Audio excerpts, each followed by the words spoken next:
In my family, being a teacher is a little bit of the family job. There were elements of myself and my family that weren't welcome in school. For example, I remember a day when a couple of little boys were on the playground and they were running around calling each other lesbian. They had no idea what the word meant, but some adult in their life had used it as an insult, so they were using it as an insult, the way that kids do. And as somebody who has a lesbian mother, I went up to them and I said, "Do you know what that word means?" And they admitted they didn't, and so I defined it the way my mother had defined it to me, which was it's when a girl loves other girls instead of loving boys. And the little boy said, "Okay," and just went about their day. But a teacher overheard it, and I got in trouble for talking about inappropriate subjects at school. When I was in college is actually when I came out as transgender and I began to transition. When that happened, I was also going to school to become a teacher, of course. And a few of my professors discouraged me from transitioning. They told me that people weren't going to want a transgender person in front of their students. So if I decided to transition, I probably shouldn't continue pursuing education, that those two things weren't compatible. I was encouraged by some maybe to try a different career path. Others told me, well, if you're going to transition, just do it really well so nobody can tell and just keep it a secret.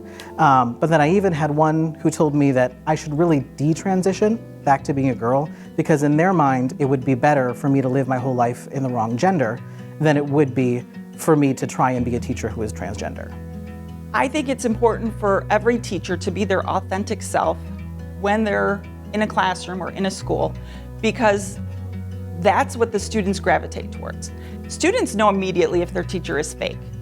To make them feel welcome is to actually show them that you are happy to have them there, right? Not just that they are some sort of token extra voice in the classroom. And again, this is not just something that applies to LGBTQ students, this is something that applies to any student of a historically marginalized community. If you are in a classroom that is more diverse, everyone has a better opportunity to learn. I'm someone who had mixed experiences in school. I had some really great educational experiences that taught me my potential and the possibilities for my life, and I also had some experiences that limited me or made me doubt myself. And I draw from both of those experiences as a teacher. I had an English professor whose husband was a trans guy like me, and so she literally brought him into class one day for me to meet. This guy was queer, transgender, and he was a lawyer. And he came into class with his suit and tie and his briefcase and looked like any other lawyer I'd ever seen on television. And it was the first time where I looked at someone and thought, I could do that. I could have a career. I could be just another person living a successful life with a family, and I could be transgender. That's possible. And I think we all need role models for what's possible in our lives.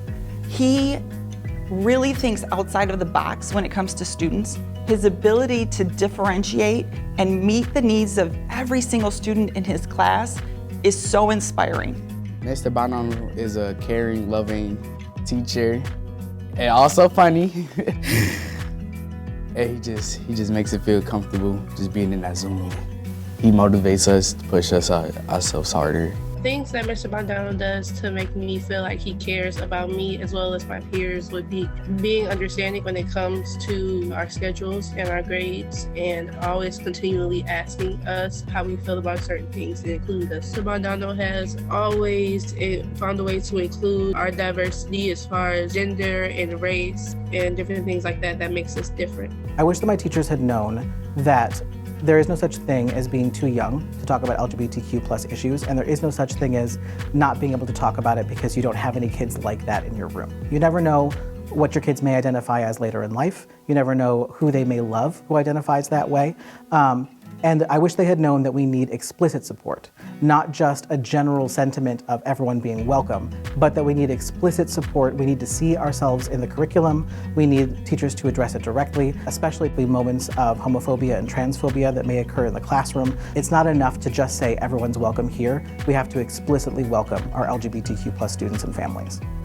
My name is Eric Caldwell, and I'm a proud Michigan educator. My name is Pam Vermiglio, and I am a proud Michigan educator.